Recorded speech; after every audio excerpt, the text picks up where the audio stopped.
Hola, hoy nos metemos de lleno en un tema súper importante, ¿no? Ujú. Sí, fundamental. Los medicamentos para tratar la depresión y la ansiedad.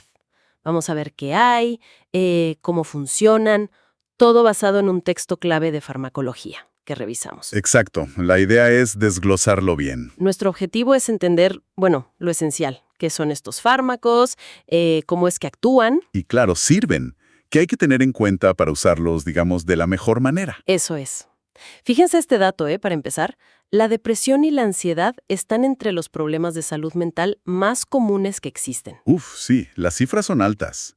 Se habla de más del 15% de la población en algún momento de su vida. Muchísimo. Y lo interesante es que los fármacos nuevos, al ser más, bueno, más específicos y más seguros, su uso ya no es solo cosa de psiquiatras, ¿verdad? Para nada. Se ven mucho más en medicina general, en otras especialidades también. Y otra cosa que llama la atención, a menudo van juntas, depresión y ansiedad. Y curiosamente, algunos medicamentos pues sirven para las dos condiciones. Lo que sugiere, claro, que quizá tienen mecanismos biológicos en común, ¿no? Probablemente ligados a neurotransmisores como la serotonina, la norepinefrina. Incluso el GABA, quizás. Podría ser, sí. Es otra vía que se explora. Y aunque los más modernos son, bueno, bastante seguros si los comparamos con los de antes. Ujú. Usarlos bien requiere entender su mecanismo, sus posibles pegas, cómo interactúan con otras cosas. Ahí está el punto clave. No es solo tomar una pastilla. Exacto. Aquí es donde empezamos a desentrañar la madeja. Vamos a ello. Primero, pongamos sobre la mesa de qué hablamos cuando decimos depresión.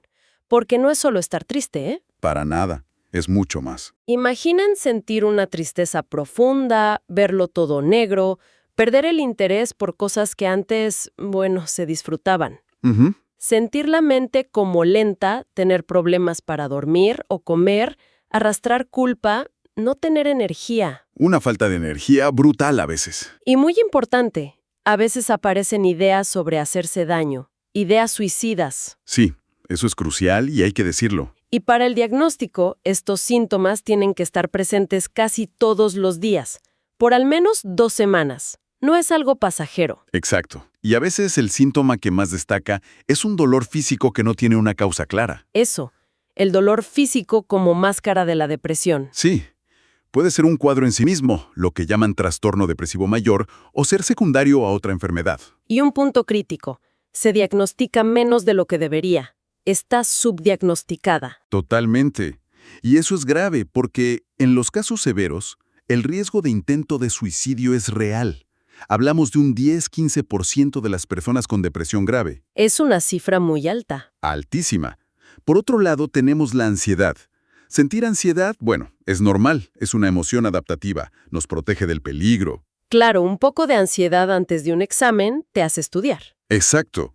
Pero se convierte en un trastorno cuando esa preocupación es excesiva, constante, y te interfiere en la vida diaria, te paraliza. ¿Qué tipo de síntomas? Pues piensa en tensión muscular, no poder estarse quieto, inquietud, dificultad para concentrarse, a veces hasta ataques de pánico, con esa sensación horrible de ahogo, corazón a mil. Sí. Y hay varios tipos, ¿no? Ansiedad generalizada, TAG, el TOC, trastorno obsesivo-compulsivo, trastorno de pánico, estrés postraumático, TPT, fobia social. Una variedad grande. Sí, y lo interesante aquí es que muchos antidepresivos, sobre todo los ISRS, que mencionaremos, Ajá. son también muy eficaces para tratar la mayoría de estos trastornos de ansiedad. Quizá las fobias específicas son un poco la excepción. O sea, que un mismo fármaco puede servir para depresión y varios tipos de ansiedad. Exacto, y el tratamiento puede ser agudo, para un episodio puntual, o crónico, para manejar un trastorno a largo plazo. Bien, entremos entonces en los medicamentos. La mayoría de los antidepresivos, como decíamos, buscan potenciar 2 neurotransmisores clave. La serotonina, o 5-HT, Ujú. la norepinefrina, o NE. Hemos visto una evolución, ¿no? Desde los primeros, como los IMAOs y los tricíclicos, ATC, que eran un poco más... Más sucios, digamos, con más efectos secundarios. Eso.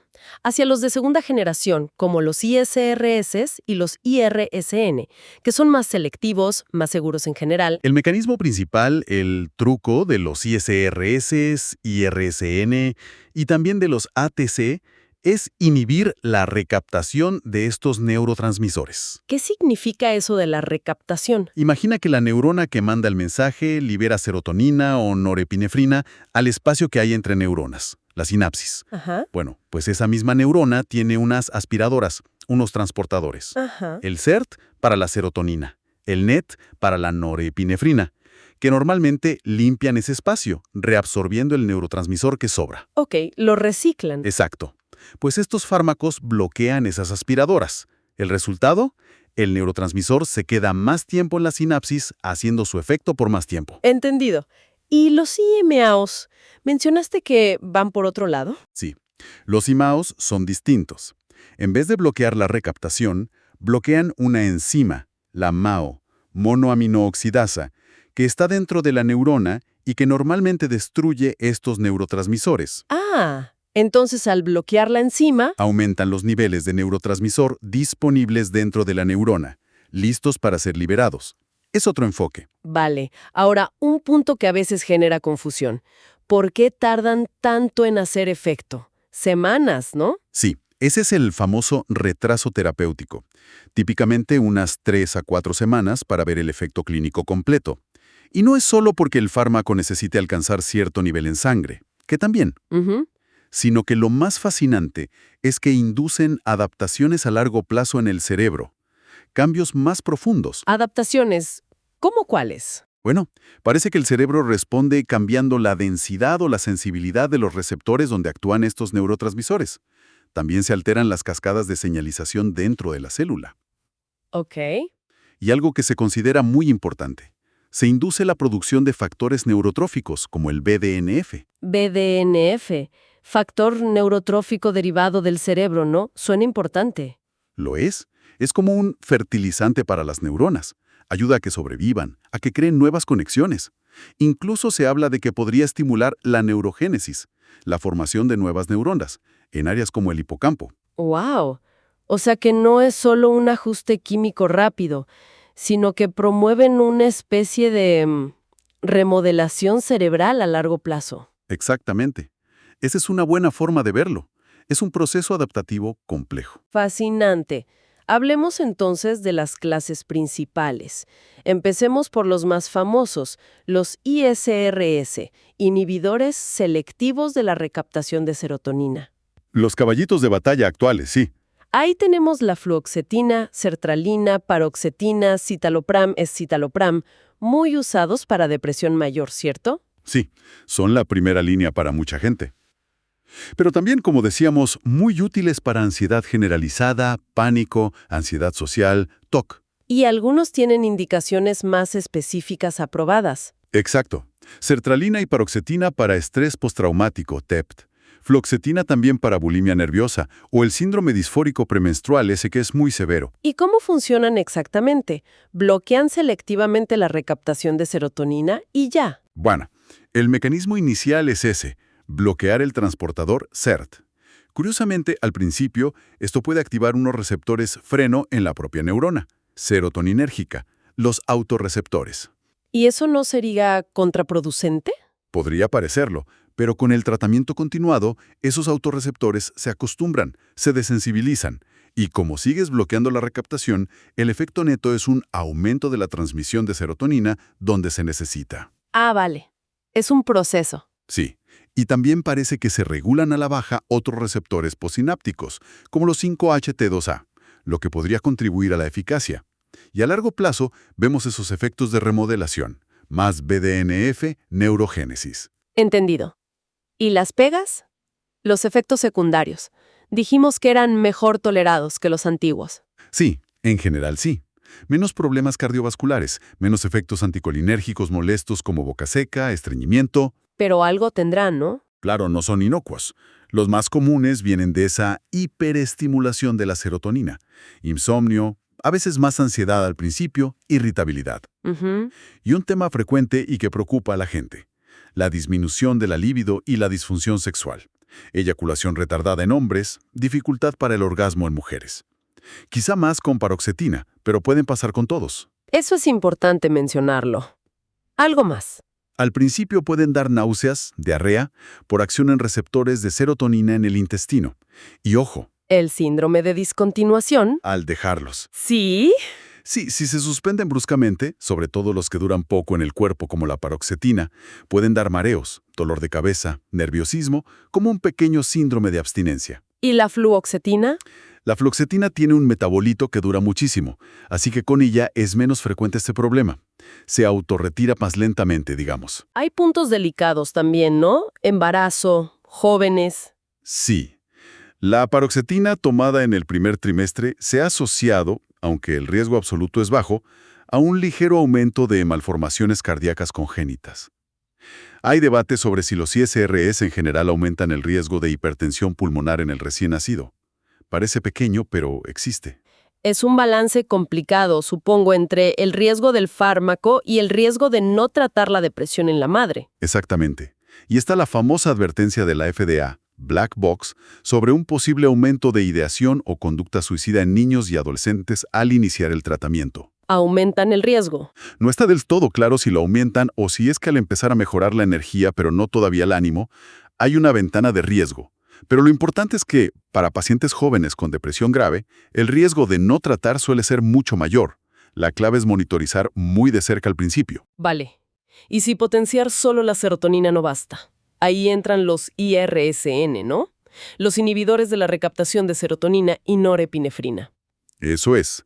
Venlafaxina, desvenlafaxina, dulocetina, milnacipran. Estos actúan sobre dos sistemas. ¿Se usan para lo mismo? ¿Depresión, ansiedad? Sí, principalmente. Pero también tienen otros usos. La duloxetina, por ejemplo, está aprobada para ciertos tipos de dolor crónico, como la fibromialgia o la neuropatía periférica diabética. Ah, mira, para el dolor también. Sí, y hay usos fuera de indicación para otros como incontinencia, sofocos, autismo. La idea original al desarrollarlos era, quizá mejorar la respuesta respecto a los ISRS. ¿Y lo consiguen? ¿Son más eficaces? Algunos estudios sugieren que, por ejemplo, la venlafaxina podría tener tasas de remisión completa ligeramente superiores a algunos ISRS. Pero no es una diferencia enorme en general. ¿Y su mecanismo? Bloquean CERT y NET, las dos aspiradoras. Exacto. El proceso adaptativo es similar al de los ISRS. Activan autorreceptores al principio, luego se desensibilizan. Pero aquí se potencia la transmisión de los dos neurotransmisores, 5-HT y NE. ¿Y eso cambia algo en la remodelación cerebral? Se piensa que la acción noradrenérgica adicional podría influir de forma algo distinta en la expresión de genes relacionados con el BDNF y sus vías de señalización. Pero el concepto general es similar. Efectos secundarios, parecidos a los ISRS. En gran medida sí. Náuseas, estreñimiento a veces, insomnio, dolor de cabeza, disfunción sexual. ¿Alguna particularidad? Sí, la venlafaxina, sobre todo la de liberación inmediata y a dosis altas, puede causar un aumento sostenido de la presión arterial diastólica en un 10-15% de los pacientes. Hay que vigilar la tensión. Importante. De complicaciones perinatales si se usa en el embarazo, comparado con ISRS. Y el síndrome de discontinuación también es relevante, especialmente con venlafaxina y desvenlafaxina si se paran de golpe. Ok. Demos un salto rápido a los más antiguos, los ATC, Los tricíclicos, amitriptilina y mipramina. los abuelos de la farmacoterapia antidepresiva casi, Fueron eficaces, pero hoy se usan menos como primera opción. ¿Por qué? principalmente por su perfil de efectos secundarios, son mucho menos selectivos. ¿Se siguen usando para algo? Sí, a veces en depresiones muy graves, resistentes o con síntomas psicóticos, ahí a menudo junto con un antipsicótico. O a dosis muy bajitas para ayudar a dormir, o para tratar diversas condiciones de dolor crónico, donde a veces funcionan bien. ¿Y por qué tantos efectos secundarios? ¿Dijiste que eran poco selectivos? Exacto.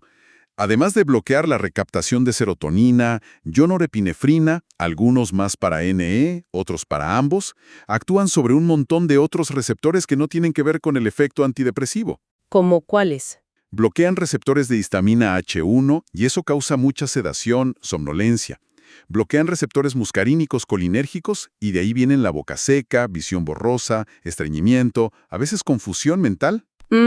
Los típicos efectos anticolinérgicos. Eso es. Y también bloquean receptores alfa-1 adrenérgicos, lo que provoca hipotensión ortostática, mareos al levantarse y más sedación. Ese equipaje extra es su gran problema. Entiendo. Además de todo eso, suele hacer ganar peso, ¿no? Sí, el aumento de peso es común.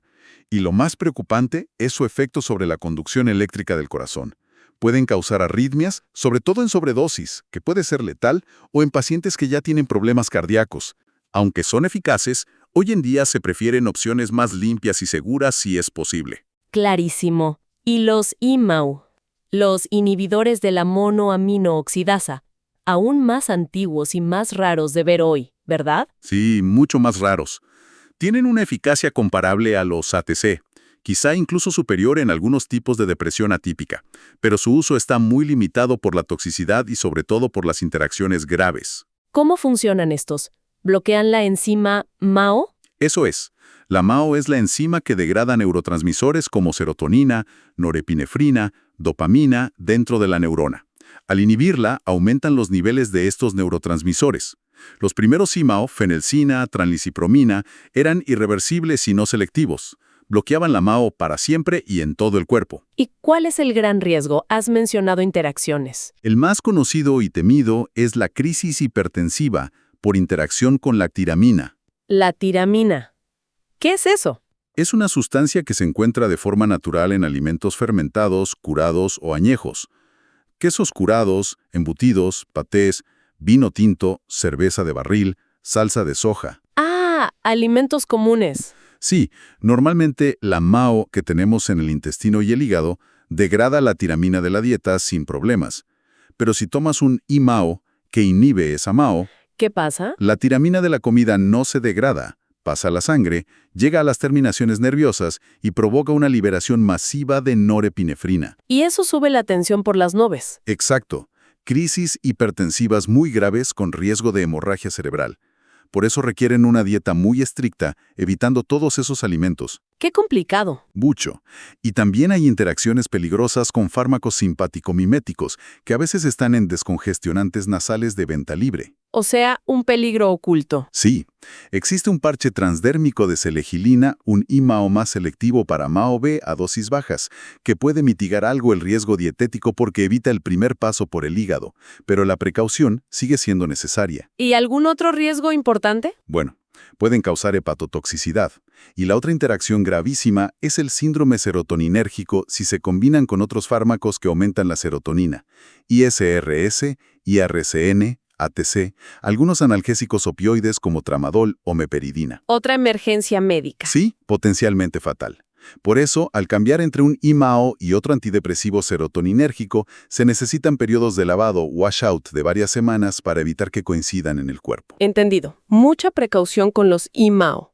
Salgamos de los clásicos. Hay otros agentes, a veces llamados atípicos, ¿no?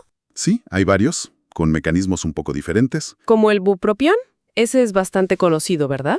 Sí, su mecanismo no está del todo claro, pero parece inhibir la recaptación de norepinefrina y sobre todo de dopamina.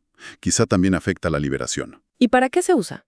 Para depresión, a veces añadido a un ISRS, si la respuesta no es completa, o si hay muchos efectos secundarios sexuales con el ISRS. También para la depresión estacional y muy conocido para ayudar a dejar de fumar. ¿Ventajas? Pues eso, que generalmente no causa disfunción sexual ni aumento de peso, lo cual es un plus para mucha gente. Incluso puede mejorar síntomas de TDAH si coexisten. ¿Y la pega principal? El riesgo de convulsiones. Es bajo, pero es dosis dependiente y mayor que con otros antidepresivos. Hay que evitarlo en personas con epilepsia o con trastornos alimentarios como la bulimia, donde el riesgo es mayor. Vale. ¿Otros atípicos? Mencionaste trazodona, mirtazapina. Sí, estos son antagonistas de receptores de serotonina, principalmente los 5-HT2. La trazodona también inhibe débilmente la recaptación de serotonina, SERT, pero su uso principal hoy en día a dosis bajas es para el insomnio, porque es muy sedante. Ah, se usa mucho para dormir. Muchísimo. La mirtazapina también bloquea receptores 5-HT2 y 5-H3, pero además es un potente bloqueador de los receptores de histamina H1, por eso también es muy sedante, y de los receptores alfa-2 adrenérgicos. ¿Efectos secundarios de estos? Pues, la somnolencia es muy común con algos. La mirtazapina, además, frecuentemente causa aumento del apetito y ganancia de peso significativa.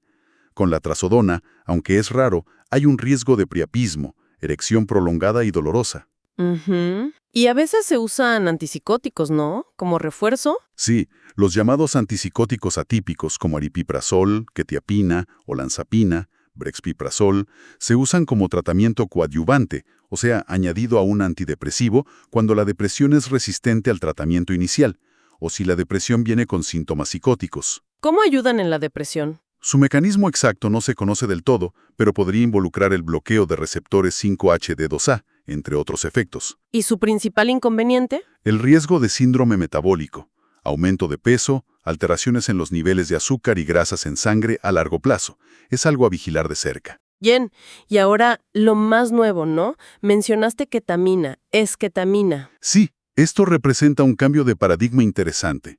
No actúan sobre serotonina o norepinefrina principalmente, sino sobre el sistema del glutamato, que es el principal neurotransmisor excitador del cerebro. Son antagonistas del receptor NMDA. ¿Y qué tienen de especial? Su rapidez de acción. Producen efectos antidepresivos muy rápidos, a veces en cuestión de horas o pocos días, en comparación con las semanas que tardan los antidepresivos clásicos. Eso es revolucionario. ¿Cómo lo hacen? El mecanismo es complejo y aún se está investigando. Parece que al bloquear receptores NMDA en ciertas neuronas inhibidoras, interneuronas GABAérgicas, se desinhiben las neuronas principales de glutamato. Esto lleva a un aumento de la señalización a través de otro receptor de glutamato, el AMPA, y eso desencadena una cascada de efectos que al final parece aumentar la producción de BDNF y promover la plasticidad neuronal. O sea, una vía indirecta para llegar al BDNF y la plasticidad, pero mucho más rápido. Algo así. La esketamina, que es un componente de la ketamina, está aprobada por la FDA como spray nasal para la depresión resistente al tratamiento. Pero ojo, su uso está muy controlado. ¿Por qué? Porque puede causar aumentos transitorios de la presión arterial, sedación importante justo después de usarla y tiene un potencial de abuso. Por eso se administra en clínicas bajo supervisión y dentro de programas especiales de seguridad, REMS. Entiendo. Y mencionaste otro nuevo, brexanolona. Sí, ese es totalmente diferente. Es un neuroesteroide, una molécula similar a la progesterona que actúa como modulador alostérico positivo del receptor GABA-A, el principal receptor inhibidor. ¿Y para qué se usa? Está aprobado específicamente para la depresión posparto grave. Se administra como una infusión intravenosa continua durante 60 horas. También con controles. Sí, también requiere supervisión en un centro médico por riesgo de sedación excesiva o pérdida de conciencia, y además es muy costoso. Son avances importantes, sin duda, pero todavía con limitaciones de acceso y uso. Queda claro que el panorama es complejo. Y un punto clave es que no todos procesamos los fármacos igual, ¿verdad? Porque a una persona le va bien una dosis y a otra no. Exacto, ahí entra la farmacocinética, cómo el cuerpo maneja el fármaco. Y un factor crucial es el metabolismo, principalmente en el hígado, por unas enzimas llamadas citocromo P450 o CYP. ¿La CYP? Sí, y resulta que hay variaciones genéticas muy comunes en algunas de estas enzimas, como la CYP2D6 y la CYP2C19. Algunas personas tienen versiones de estas enzimas que funcionan muy lento, metabolizadores lentos, y otras súper rápido, metabolizadores ultrarrápidos. ¿Y eso qué implica? Pues que si eres metabolizador lento, el fármaco se puede acumular y darte más efectos secundarios con dosis normales. Y si eres ultrarrápido, quizá el fármaco se elimina tan rápido que no te hace efecto a dosis habituales. Ah, ¿y esto afecta a todos los antidepresivos? Es especialmente relevante para los antiguos ATC y para algunos ISRS y otros fármacos. Por eso a veces se necesitan ajustes de dosis importantes basados en cómo responde la persona. ¿Se hacen pruebas genéticas para ver esto? Existen, sí. Hay debates sobre si hacer genotipado de CIP de rutina mejora realmente los resultados comparado con un buen juicio clínico, empezar con dosis bajas e ir ajustando según la respuesta y la tolerancia de cada paciente. Todavía no está claro que sea la solución para todos. Entiendo. ¿Y las interacciones, además de las de los IMAUs? Sí, el metabolismo por CIP es una fuente importante de interacciones. Varios ISRS, especialmente la fluoxetina y la paroxetina, son inhibidores potentes de la enzima CYP2D6. ¿Y qué pasa si inhiben esa enzima? ¿Crees que pueden aumentar mucho los niveles de otros medicamentos que también se metabolizan por esa vía? Por ejemplo, algunos betabloqueantes para el corazón, algunos antiarrítmicos y, muy importante, el tamoxifeno, un fármaco clave en el tratamiento del cáncer de mama. Si se toma junto con un inhibidor potente de CYP2D6, el tamoxifeno podría no activarse bien y ser menos eficaz. Qué delicado. Sí. El bupropión también inhibe la CYP2D6. Por eso siempre hay que revisar bien toda la medicación que toma una persona. Y como ya insistimos, las interacciones más graves y peligrosas son con los IMAU, tanto el riesgo de síndrome serotoninérgico como el de crisis hipertensiva. Al cambiar entre clases de antidepresivos, sobre todo si hay un IMAU involucrado, hay que respetar esos periodos de lavado. Muy bien. Hemos hablado mucho de depresión. Pero, ¿y la ansiedad pura, digamos? ¿Qué se usa específicamente para los trastornos de ansiedad? Y bueno, como ya adelantamos, para el manejo a largo plazo de la mayoría de los trastornos de ansiedad, como el TAG, pánico, fobia social, TOC, los ISRS y los IRSN son considerados la primera línea de tratamiento. Igual que en depresión, entonces. Sí, tardan sus semanas en hacer efecto, igual que en depresión, y a veces, al principio del tratamiento, pueden incluso aumentar un poquito la ansiedad. Por eso la recomendación es empezar bajo e ir lento con la dosis. Vale, eso para el largo plazo. Pero si alguien tiene un ataque de pánico ahora mismo o una ansiedad situacional muy fuerte, los ISRS tardan. Exacto. Para un alivio rápido, agudo, ahí es donde entran las famosas benzodiazepinas. Alprazolam, diazepam, lorazepam, seguro que suenan. Sí, muy conocidas. Las benzos alivian rápido, pero tienen fama de ser complicadas, ¿no? Tienen esa doble cara, ¿sí? Funcionan muy bien y muy rápido potenciando al neurotransmisor inhibidor GABA, que es como el freno natural del cerebro. Calman la ansiedad, relajan los músculos, ayudan a dormir, son muy eficaces para TAG, pánico o ansiedad situacional aguda. ¿Cuál es el problema entonces? Sus desventajas son significativas, sobre todo con el uso continuado.